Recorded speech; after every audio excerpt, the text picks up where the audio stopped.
The focus on the on the skilled workforce is important.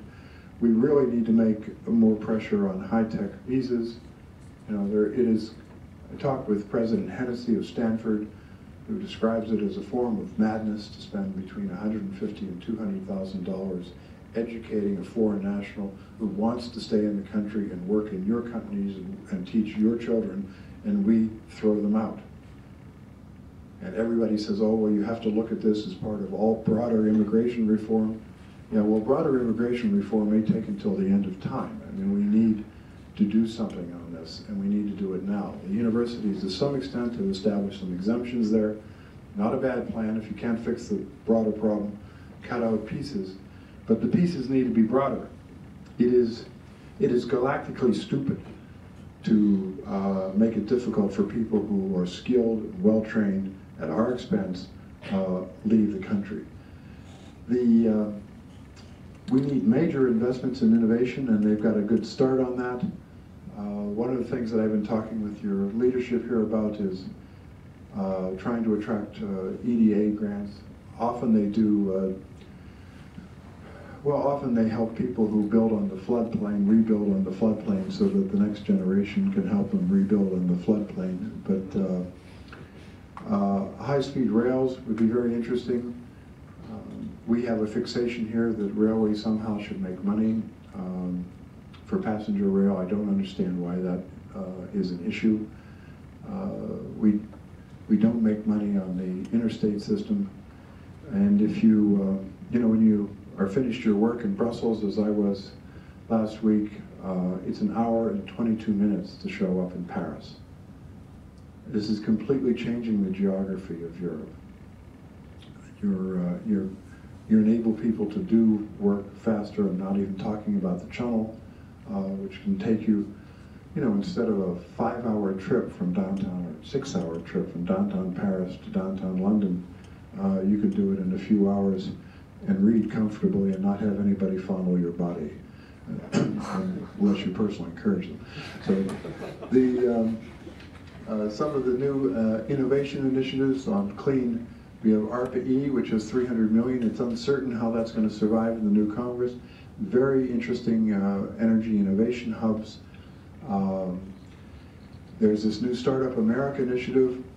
I think I can share with you that I asked a White House official, what exactly is that and how it'll work?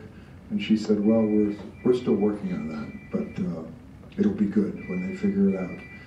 Patent reform is an area that we need to work hard on. I think the wireless initiative shows really great potential. But these are the questions that a properly skeptical group should have. Will we be able to get these proposals enacted? And if they're enacted, will they have sufficient funding? There's this political game we play in Washington where we tell you we're going to do something, and we have the name and we announce it's being done. Like the FAST program, the Federal Assistance for Science and Technology program. It was funded at $50 million for the nation. Last I checked, there are 50 states. So there you have a federal program that's going to allocate $1 million to each state. Remarkably, the states were very supportive of that. They said that extra funds like that could be very helpful. From my Treasury background, I just think that that's undergeared. And we are encouraging new legislation for that to increase. We would argue, from our work at the Academies, that New York is doing pretty well, at least here, on the Applied Research Consortia. I don't know whether you would describe yourself as a park here, but you certainly resemble a park in many ways. And you are outstanding in industry-university cooperation. I mean, I really do think you're best practice, globally best practice, and you should be proud of that. I'm not sure you're doing as well as you might on SBIR awards. We need to focus, obviously, on small companies, because the small companies are where most of the innovation comes and most of the jobs come from. It's also if you don't mind the irony, this is where the large companies come from.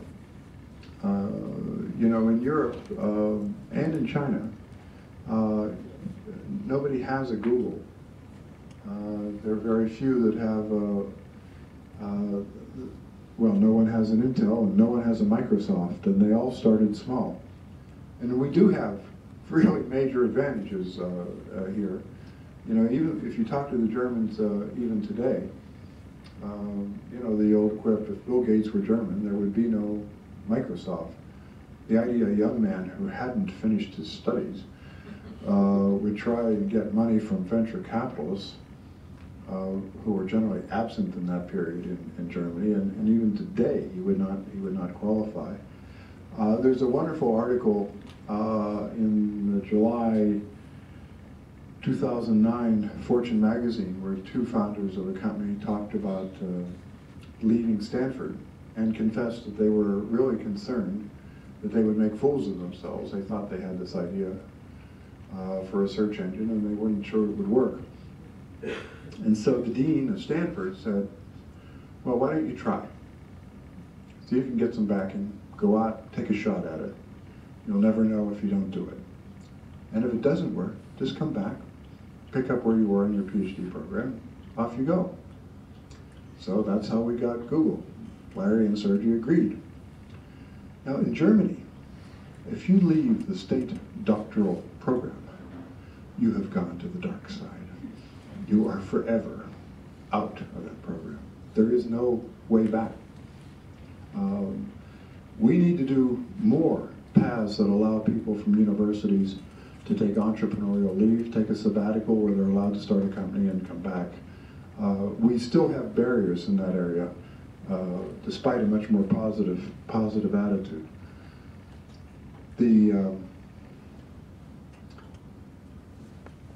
You know, I've been working in this area for some time, and there are times I get depressed in Washington for reasons you might understand. I usually, if I want to make myself feel better, I go to Brussels, and then we look pretty good. But if I want to get really ill, I go to Singapore, and I think we are in deep trouble. So this is a challenge that I think you're familiar with, and forgive me, it's I wasn't sure about my audience here, but despite the advantages of our system, we still have real challenges in bringing things to market. This is one of the strongest challenges we have. And if not in this room, let me tell you, it's very alive and well in the US Senate. You know, markets work. If it's a good idea, it'll be funded. How do you know it's a good idea? Well, it's very Calvinistic, really, for those of you who study theology. I mean, you know, the blessed are rich, and if they're not rich, well, you know, clearly not